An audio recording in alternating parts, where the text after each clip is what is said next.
So I thought I'd go over the difference between meditation and self-enquiry. And in reality, there is no difference between the two. They're just words. But in describing the difference, I like to say that one is different than the other. Right? I like to differentiate between like a traditional meditation and then self-enquiry. But self-enquiry can be described as meditation. But again, for an understanding of the difference, I like to say there's meditation and self-enquiry. So meditation is when we turn our attention away from ourselves onto an object. And an object is anything that we know with our mind, or sense with our body, or perceive with our five perceptions. Right? So any mental activity, that could be thoughts, memories, feeling, or images. It could be problem solving, anything we do with mind. Those are all objects within consciousness, because I know a thought. I have an idea. And then in the body, the feelings, sensations, and emotions, right? We feel those.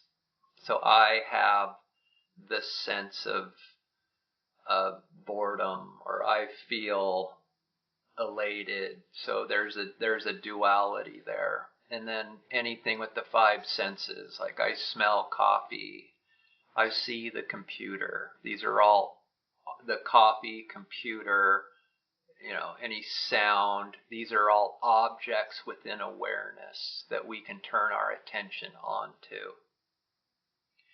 So if we come back to meditation and how this applies to meditation, so when we calm our mind, we typically do it in ways that we would call mindfulness is a great term. I know that there are other Eastern words for that too, but it's somehow we're turning our attention onto our mind and soothing it, trying to have it calm down, but we've turned our attention away from ourself onto an object of mind that we're trying to manipulate in a positive way somehow. If we go to breath work, right, we want to calm our breath, which calms our mind. And so this, again, breath is another object within consciousness that we turn our attention onto, and we try to positively change it or manipulate it so that we can have a more positive experience. This goes with, you could say, chanting, right? So there's sound there, there's vibration there that sends these, vibrations through our bodies. Again, the sound and the vibration they're just other objects within consciousness that we can turn our attention to. Mantra meditation, repeating a nonsensical word. The one that I used a long time ago, somebody gave to me, was Hiram. It doesn't mean anything, but you repeat it and it drifts you back. But again, that word or that sound is a tool, is an object that you use. Or chant, or they call it japa, repeating like a deity's name over and over. Krishna, Krishna, or Jesus, Jesus. Allah, whatever, right? And these are just where I'm going. What I'm trying to show you is that these are all objects within consciousness, that where we turn our attention away from ourself to focus on our mind, to focus on our breath, to focus on the chanting, the vibrations, the sound. So you start to see what that is. You see it from more of a holistic view, that, oh yes, these are objects that I'm focusing on within consciousness, and there's nothing wrong with these. This message, and I'm not saying that there's anything wrong with these. You need to use whatever tools you can to calm the mind and body enough to want to turn within.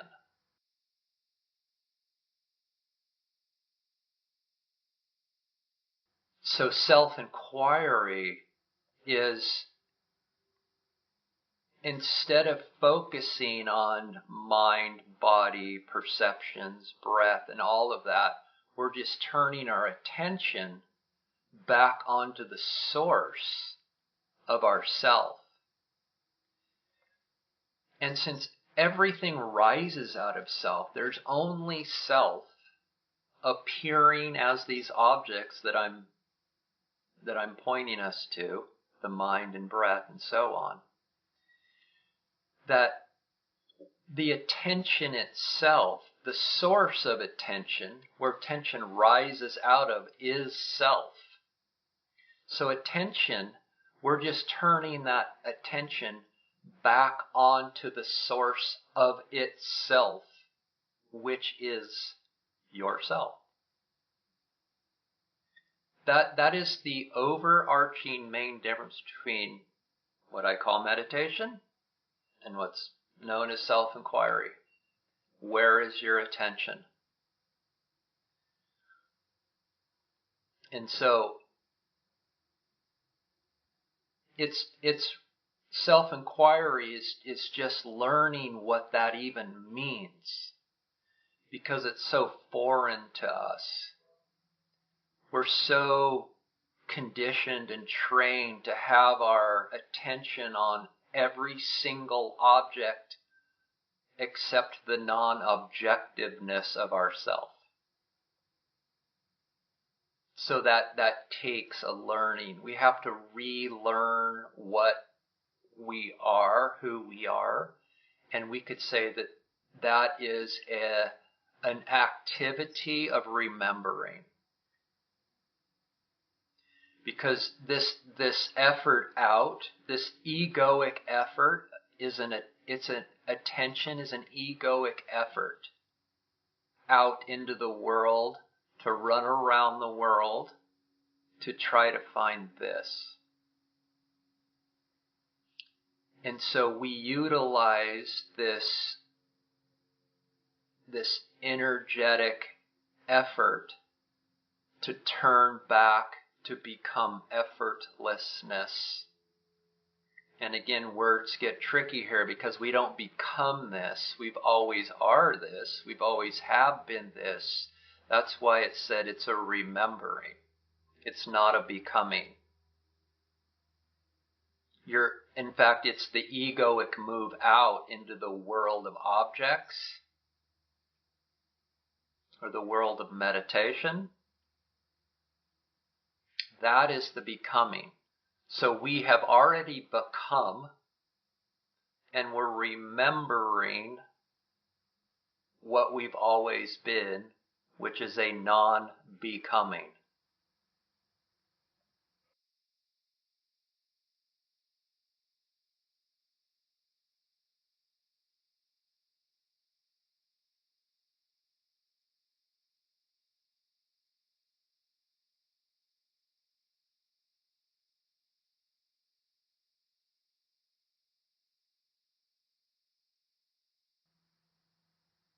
So when one is ready to move from a meditative practice to a self-enquiry practice, for one, that means that you are mature enough to want to know who you are, because this turning within is the dissolution of the sense of me. Because me, or the sense of I, doesn't exist here.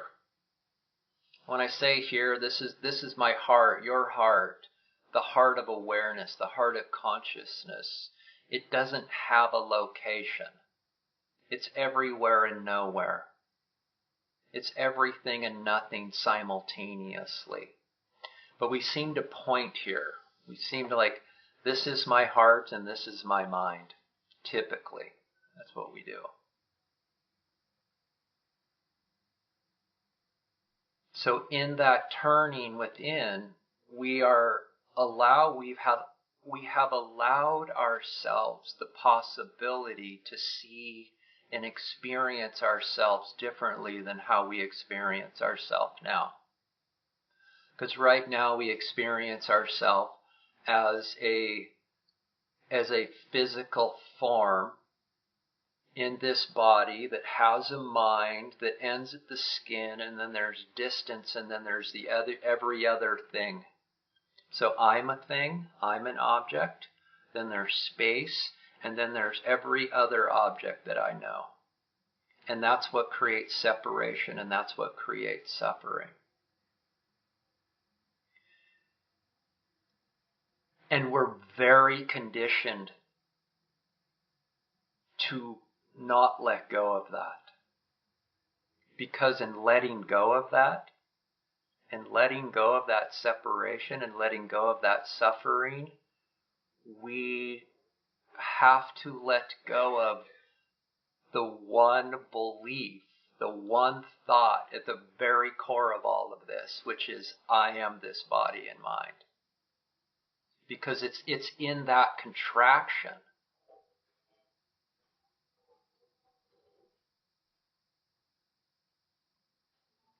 It's that contraction is who we are, is that thought, I am this body. And if we were to let that go, who would we be? So we're at a conundrum, you could say. It's like, I want everything that non-duality and Advaita points to, but what do I have to let go of? My sense of individualism? Well, that's a big deal. Let it be a big deal. It is a big deal. But that's where practices like meditation help ease your mind into this.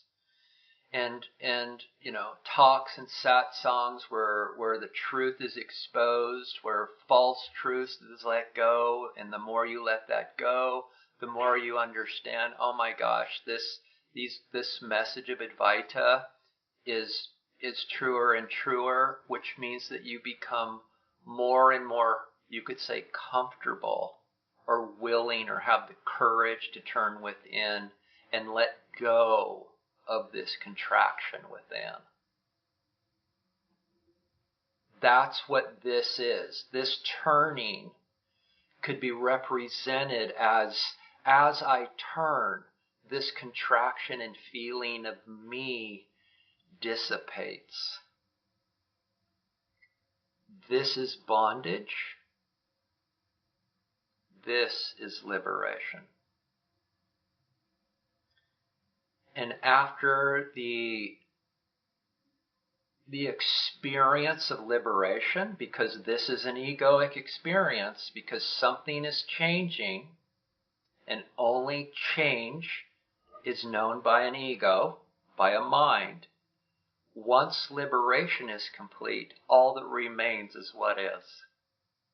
Reality. Reality is neither bondage nor liberation.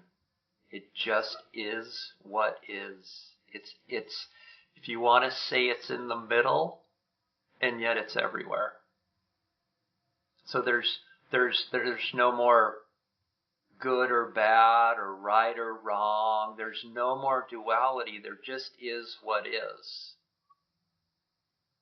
So as we turn, as we allow ourselves to have the courage to see if this is true, the courage to want to know the truth, because there's a longing and a loving and just this loving desire to know the truth of myself, which is letting go of this, which is everything. This is everything. We can't deny this. This is at the center of everything in our life. So letting everything go, that can be frightening. We can't deny that. Yet, the more courage we have to let go, the more we experience the peace of ourself. And the more we experience the peace of ourself, the more willing we're let go. And it's this cycle. It's a cycle of the love to know ourself, to experience the happiness of our being.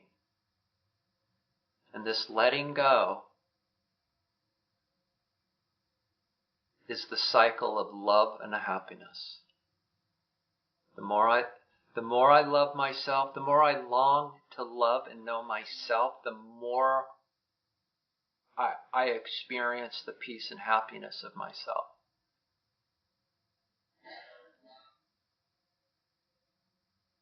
Another way to say that is that knowledge, self-knowledge, is the experience of peace and happiness. That's why in yoga terms, it's bhakti and jnana.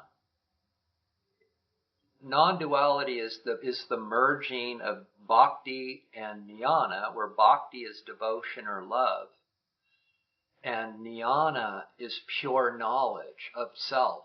It's self-knowledge. These are merging together. And how does it do that? Your love to turn within and know yourself. And self-knowledge is the experience of peace and happiness and contentment and fulfillment and beauty and joy and everything we seek. That comes through you, and the more you want to know that, the more you love and long to know that. And so it just becomes, you could say, a love happiness loop. It becomes an infinite loop until all that remains is love and happiness. There's no looping anymore. Or you could say it loops within itself. There's a term in jnana or in Advaita that love is the mother of knowledge. So you have to first have the desire and the love to know yourself, which is the courage to turn within. That is the love. This act, this movement is like the highest form of love. Love for yourself. Love to know yourself of who you are, because this is the experience that we all seek.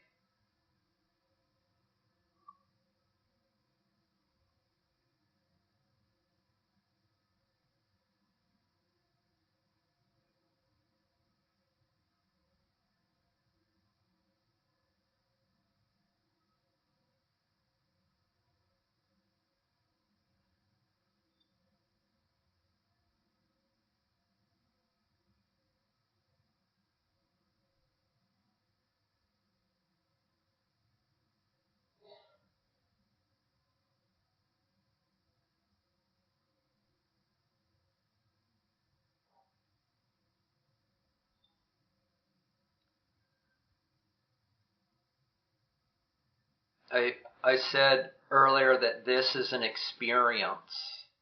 This turning within, this is a dissolution. This is it could be physically shown as that. it's a contraction into expansiveness.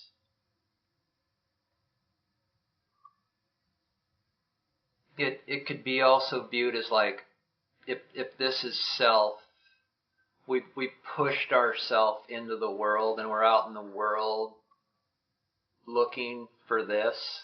We're out here, we're running around, and this is just it's a contraction or a retraction back into this. Or you could say we pushed ourselves out and we're turning back within. There's a few ways to describe it. And when you do turn within and you start to experience it, this is physically experienced like this in some way. I think the best way to show it is that we're born these just pure beings, babies, and over the course of our life, we're by our parents and clergy and brothers and sisters and grandparents and whoever, coaches, teachers, they say you're a boy or a girl, you're cute, you got dimples, and so on, and we turn our attention away from ourselves onto what we think is a boy or a girl or dimples or cute, and this free-floating effortlessness starts to clench. And this, as we age, is represented as a storage of energy. And as we get older and older, this just turns into a fist of solidity and stored and contracted energy. And we identify ourselves with the contraction relative to the expansiveness that we've always been. This is always here. It's like if I did this is always here, and within this we contract ourselves, and instead of identifying with the freedom here, we identify with the bondage in this. And this just goes back to what I was talking about earlier. And we can feel this. This is in here somewhere. I can feel it. You can't tell me that I'm not feeling it.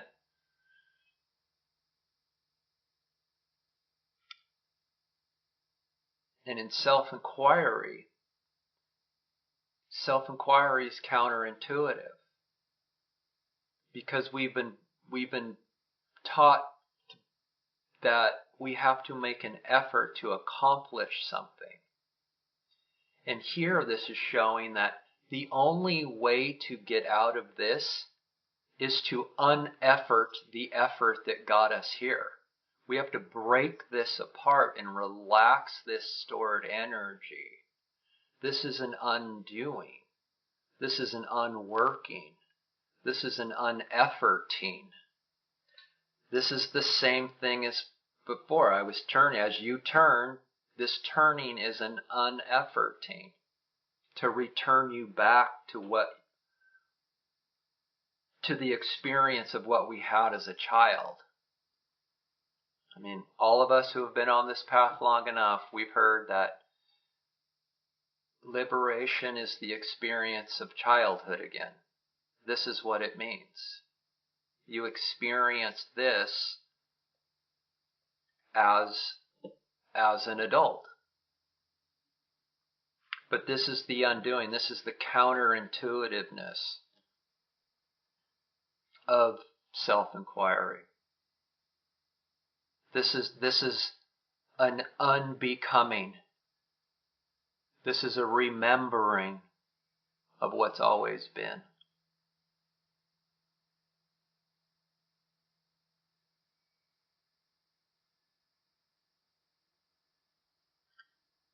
There's a Taoist phrase called Wu Wei,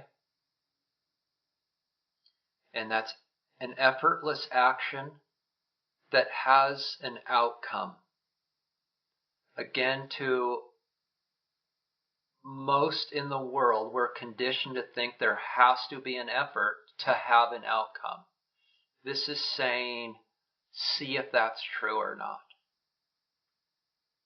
In the effortlessness, what is the outcome? Peace. The experience, the direct understanding of I understand what peace is because I am is that. You're not consulting your mind anymore to know what peace is. Peace is unknowable. It can only be experienced as yourself. And when I say peace, that encompasses everything that we're all after, the happiness, contentment, joy, and so on.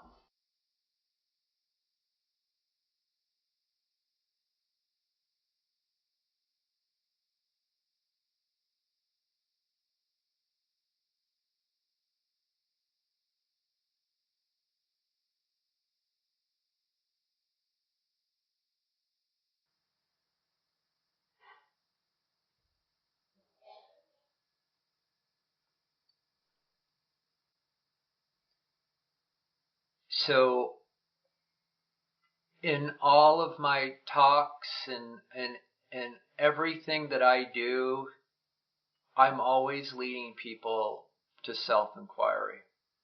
Because if you're on this path, that's the only practice or mechanism that will give you the answer.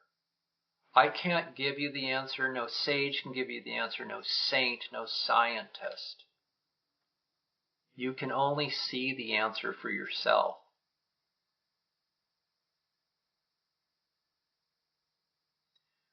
And right before this, I was on a call with another person that called in, and I even said, Advaita may not be the only way. Now, we talked about Buddhism, and even along my path, I got to this point to where I had to make a choice between Buddhism and Hinduism, because for one, they use words in opposite forms, where,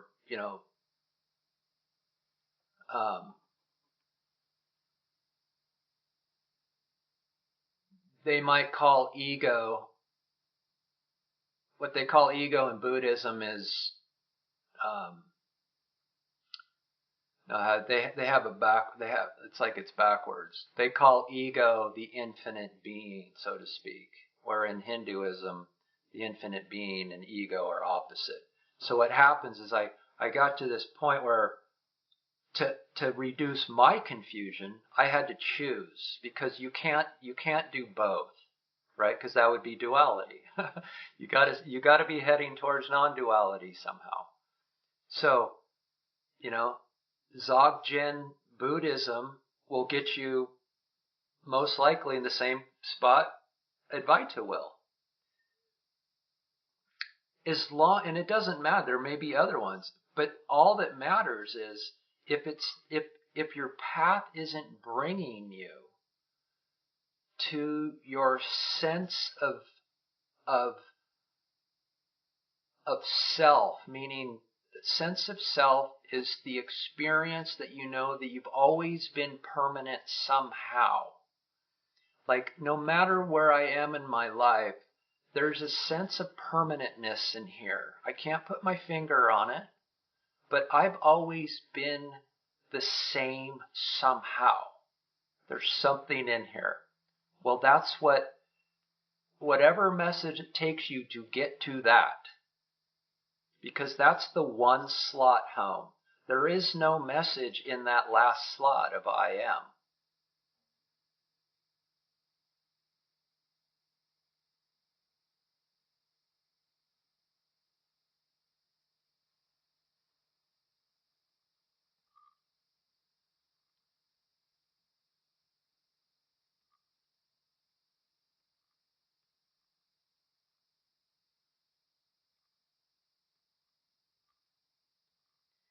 it is an absolute message. Regardless of how you get here, it is absolute in the end. Because there's only one of you, and you know that absolutely.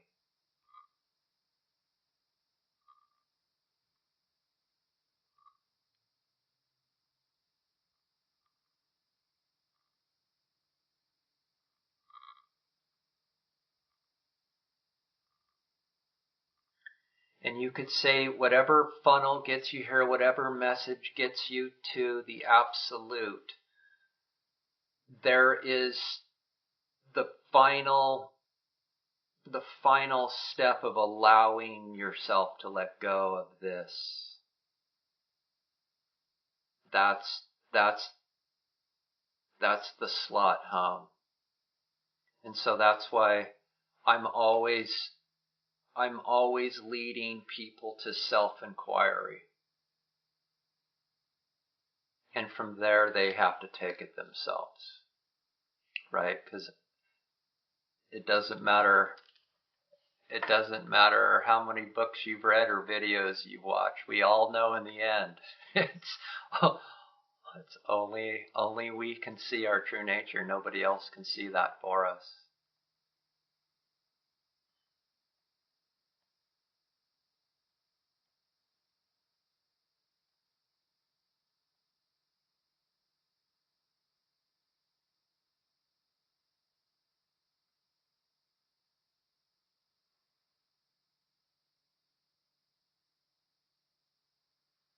So this is love falling in love with itself.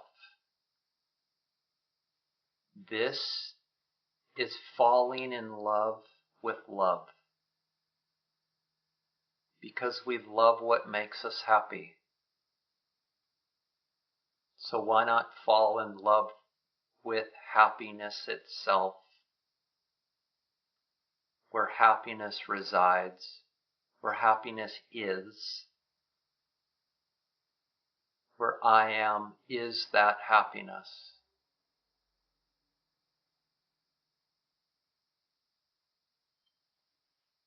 And it does take courage to fall in love with yourself.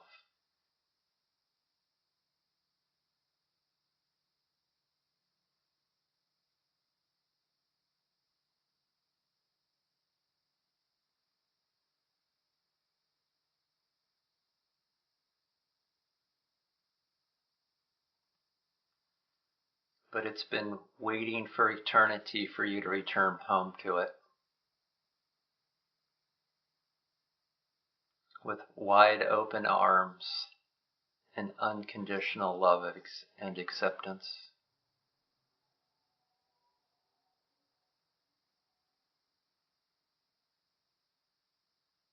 It's waiting for you to bathe in it, to marinate yourself in it, to relish it.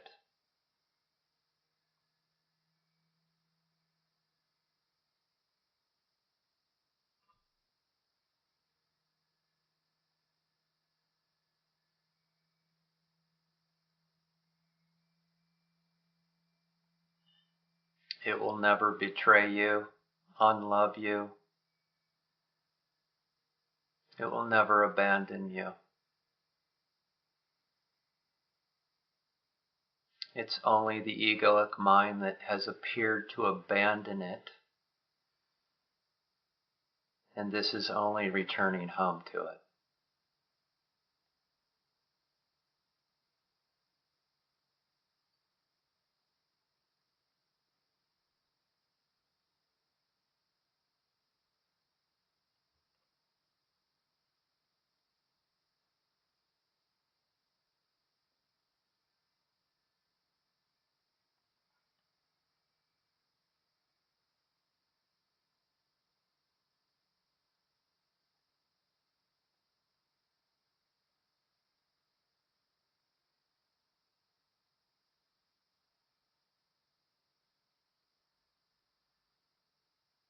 I think we'll leave it there for today.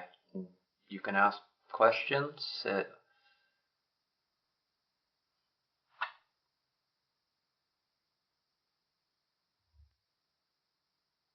So this egoic mind is actually, can you hear me? That's better when you hold it up like that, yes. Okay.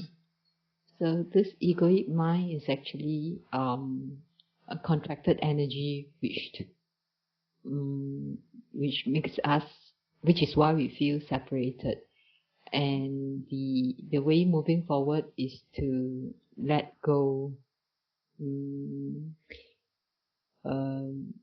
Even though well, my mind tells me that I am not clinging on to the identity, May, and what you have described, I understand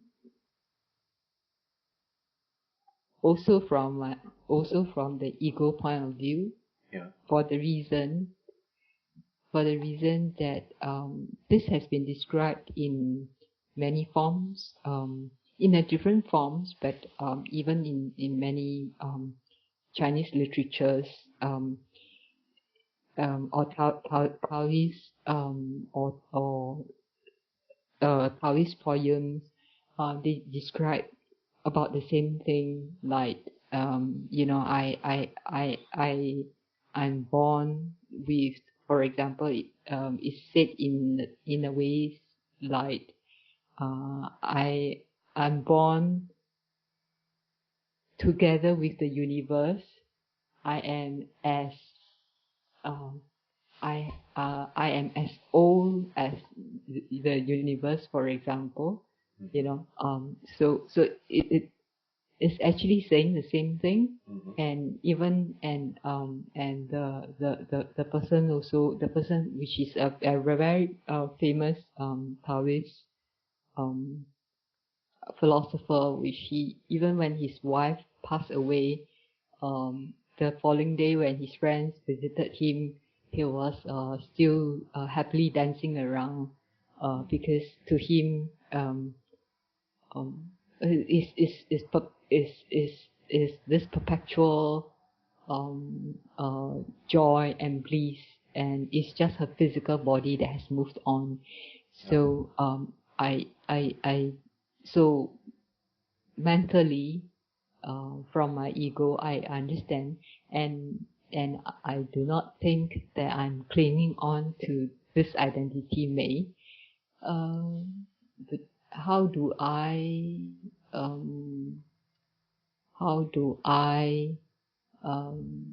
let go further, such that how do I let go further of this fixated idea, which I don't think I have a very fixated idea. I mean, by now, my idea is not so solidified anymore. But how do I move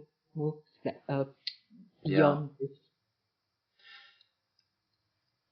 To touch on what you said about the Taoist sage, in the Bhagavad Gita, there's a line that says, "The wise don't weep for the living or the dead." Why is that? Because nothing ever dies, because nothing ever came into existence. Right? I mean, to use your word, right? The body, or the sage's words, right? The body, it's just an appearance leaving within the one reality that's manifesting. Right? And that the manifestation is the impermanence. And once you understand the one, there is no such thing as impermanence. So the wise don't weep for the living or the dead. Because in a way we don't live or die. Right? Bondage, liberation, what is? Living, death, what is?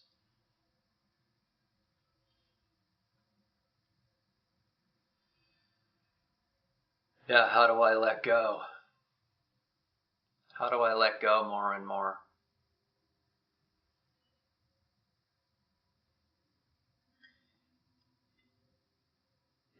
at first you could say it's conceptually is that we have to recognize that the one that wants to let go can never let go of itself. So the question is like, who is this I that wants to let go?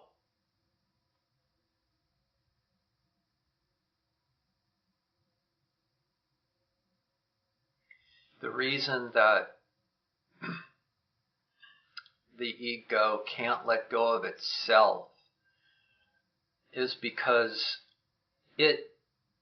since it itself is an effort, that effort has to come into existence for it to do something. So that effort has to exist before that effort itself can try to do something. And in this case, I like to say it's like the letter P. The leg of the P is the effort itself, is the original effort.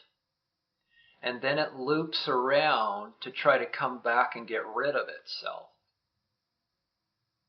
And it can. It can temporarily. We don't deny that. There are plenty of things in our life that we know if I do that, I will be soothed for a while. Yes. So you could say this peak comes into play and it chops the circle part off and that dissolves and we feel relatively happy for a while. But in this example, what's still there? The original effort, the leg. So that it can't get to the root of itself to eliminate itself. It can't. It's like literally physically impossible. Because to make the effort, it has to come into existence. Okay, so it's like, okay, I'm picking up on this. I see how this works, right? Yeah, I chant for a while and I feel better. Yeah, that is the meditation I'm talking about. The coming back to soothe itself is what I'm describing as meditation. And it does work for a while. And then it grows that circle back. Then it needs more meditation, you could say.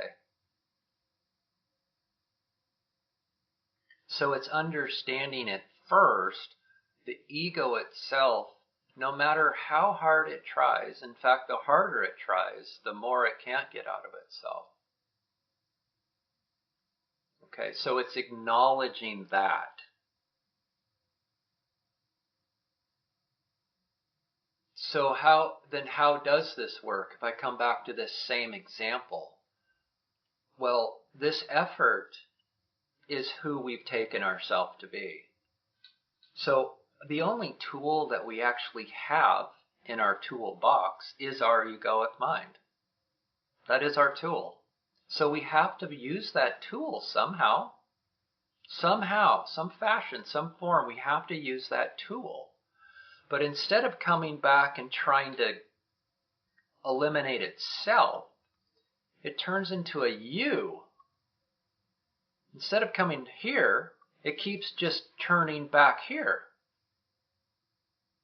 This is the remembering. This is what dissolves it. So we could say that at first these P's are big. These are big P's, and we're trying to get out of ourselves by terms like letting go and relinquishing. And then we could say we turn like, oh, self-enquiry, this is new. Nobody's showed me this before. And this is turning back for this effort to remember who it is. So it efforts itself back home. This is remembering. And the more it remembers, these big U's get smaller and smaller and smaller until it collapses. So it's not the ego getting out of itself. It can't. It's the ego remembering who it actually is. And how do we do that? Self-enquiry. It always comes back to self-enquiry. You will never know the answer. Ever. Until you surrender into self-enquiry. And you turn the P into U. Capital U. Y-O-U. A horseshoe, you could say. So how do I let go? Well, you don't. It appears to, right? This is the conundrum. This is the paradox. This is the perplexity of it all. Because this is this. This is an effort. The P is an effort. The U is an unefforting.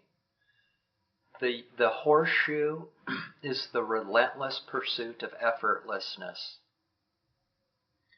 We're busting our butt to become effortless.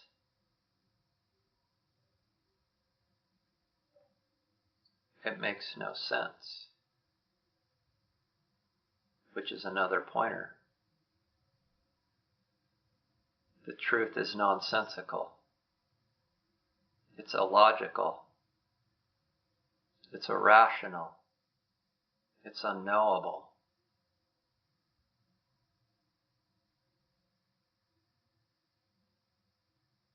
It can't make sense that this could be the truth.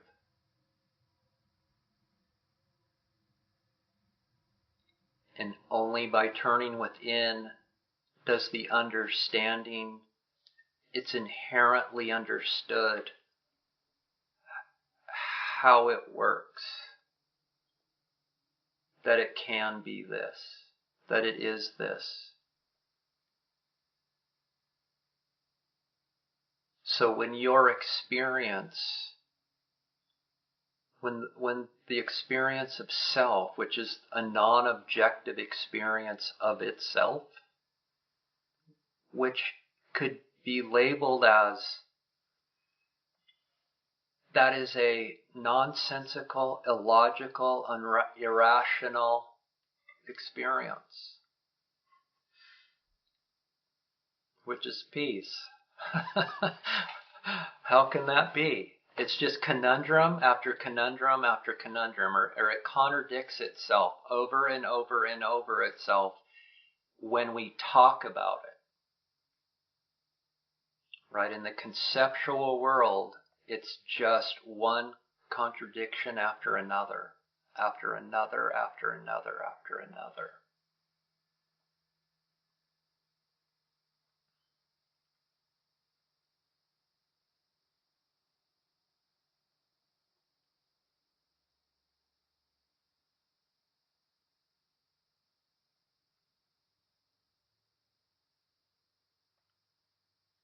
And it's that desire to know and love the truth.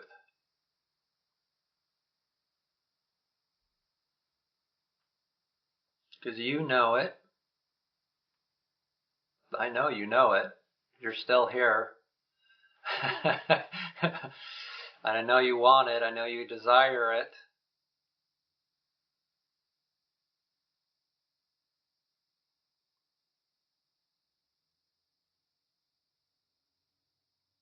So it's not like you're not on the right path. You are. And it's not like you're not doing the right practice. It's just continuing to understand what I just said in a direct experience and not a conceptual experience. It's having your attention on self, which is all of these illogical things that I just said. And it's unknowable, so it doesn't have a label. I can't describe it. Again, these are all pointers. The truth is unknowable with your mind.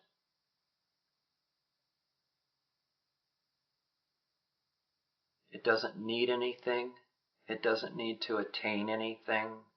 It doesn't need to follow anybody. It doesn't need to believe. It doesn't need anything. It just is. And so that's the pointer. That's the answer when you're in there. If you come across a spaceless space that you could say meets all of those criteria, then you're there. But you don't disappear.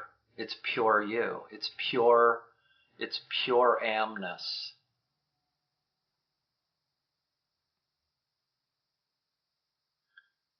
You're purely aware that you are aware. And then you're retraining yourself to just stay there. And that's the remembering. You're just remembering what there is.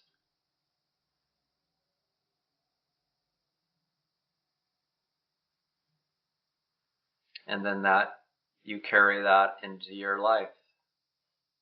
And you unavoidably share that with the world. You inadvertently and unavoidably shine.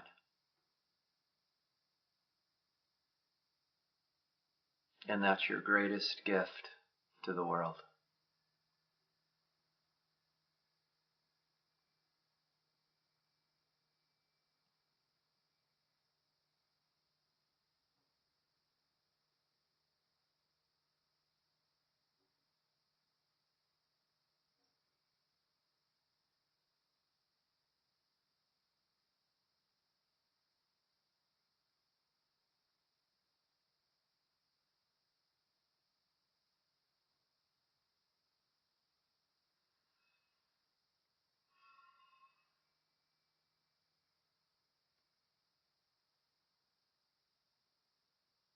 So tell me about the one who wants to let go. Tell me about the one who wants this, May.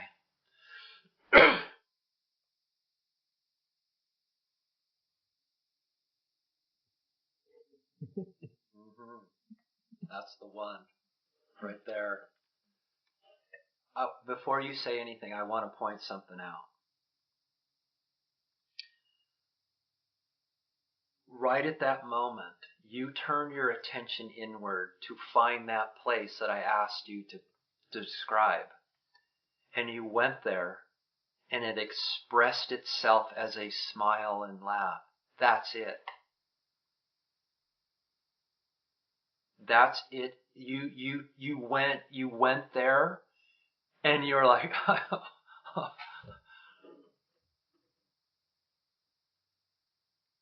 that's it. That's it expressing itself.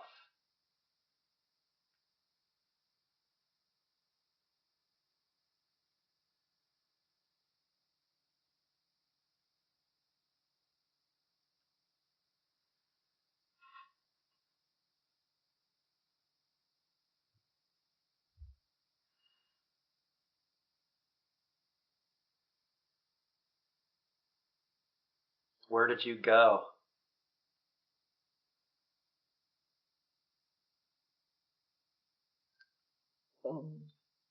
So I asked you, like, tell me about the one who wants this.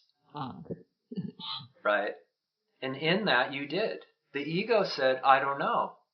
Let me go find the one who wants this.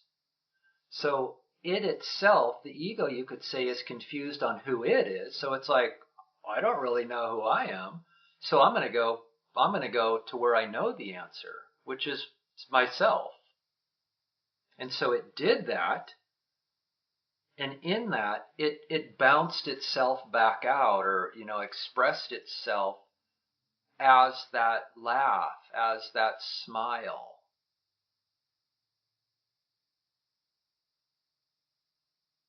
So then I come back and say, where did you go when you when you went to find that. So you can ask yourself certain questions, like, who is this I that wants this?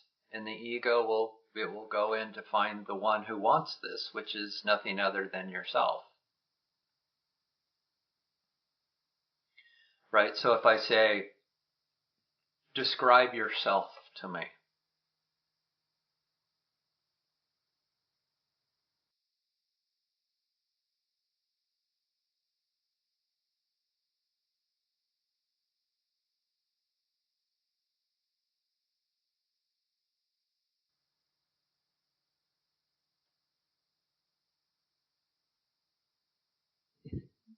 The Taoist phrase would be that any word, any word would be a word too much. Yes. Too many. You're absolutely right. We can try, we can attempt, we can get close, right? Because you stalled. You're like, there is no word for that, and that's true. And then again, you'll notice if you come back and watch this video that you smiled again, because you went there and you're like, I can't do that, and you smiled and chuckled. But we can get close, right? It's like there's nothing there. It's still, it's silent, it's vast. I mean, these are as close as descriptions as we can get.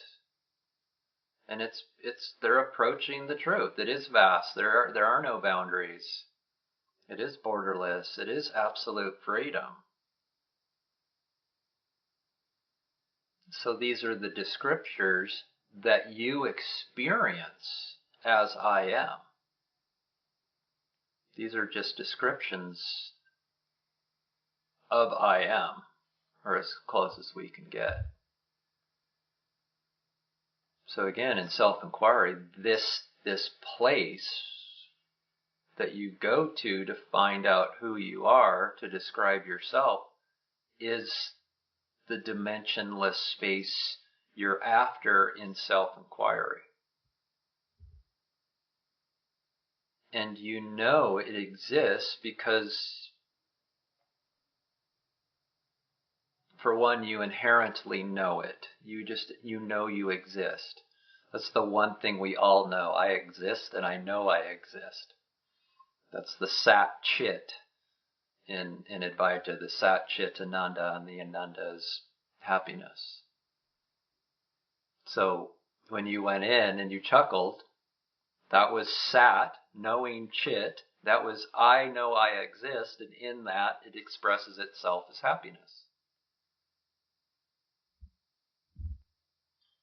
So that's where you're trying to turn your attention to more and more, and holding it there instead of just dipping in like we did now.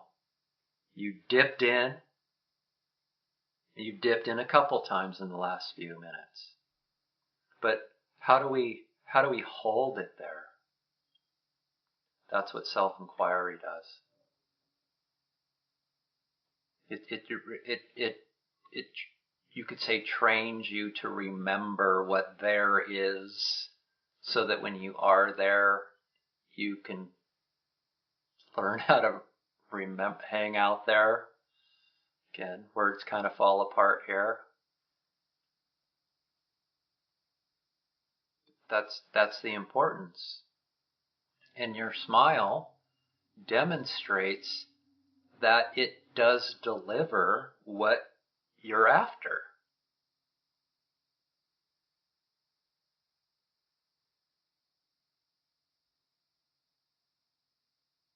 People say, well, I also experience fear and anger and hate. And I have been in love. I know love. I've been happy. Okay, we don't deny that. Absolutely. But what do you find when you get there? Do you find angst? Do you find hate? Or do you find love and peace? Because that's the truth.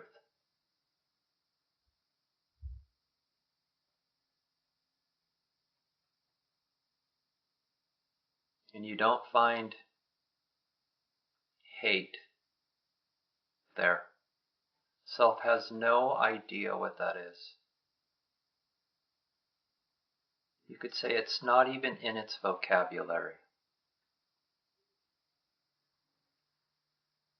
It doesn't know what any negative experiences that it doesn't have any idea what that is. All it knows is the love of itself.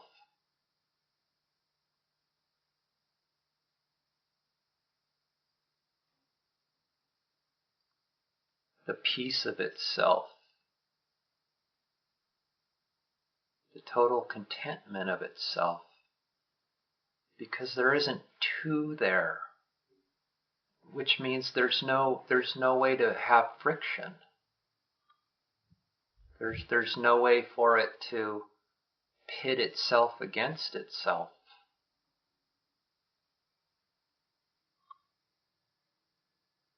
So you could say it's like, in a way, physically impossible for it to experience discontent of any sort.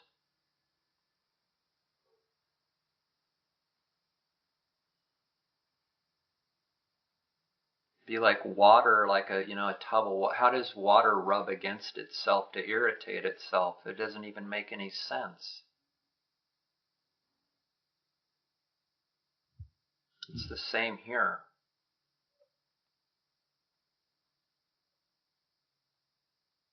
People say there is evil in the world. Yeah, there does appear to be evil in the world. We're not going to deny that. But is that the truth? Is that what you find at the source? No. Evil is it's an imagination from the mind. Because the mind thinks it's separate, and then it feels like it needs to protect itself, and it'll do really bad things. And it can do good things too. Can't deny that. But either good things or bad things. Again, it comes back to that's duality. This just is what is. That's what you find at self. That's why evil is non-existent at the source.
So how do you let go?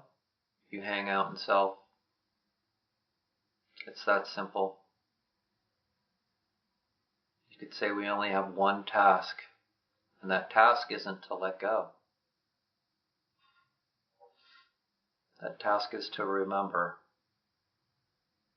And we just do that in abiding in the place that you went to try to describe yourself. That's the answer.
Shall we leave it there for now? Shall yeah, sure. But just want to let you know, it always feel, for me, it always feel very good to meet you. As in, it's not pleasantry that I'm talking about, but it does feel very good, and it feels even better when it feels even better when I sit that I'm just in silence and just listening, or we just sit silently. It feels very, very good. And thank you, appreciate it. Right. Well, you're welcome. Thank you. And yes, I mean you can book a time with me whenever you need to. Sure. I mean,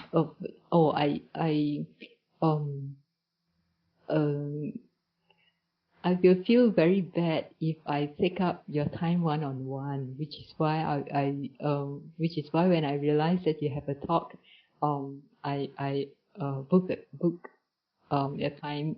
It's my little ego mind that is telling me that, because I'll feel very bad if I'm the only one that's taking up your time. So I somehow feel, my ego mind tells me that I somehow feels better if you know yeah, I'm not the only one that's taking time, because I really appreciate what you are doing. Yeah, so I know it's silly, but yeah, that's how I function.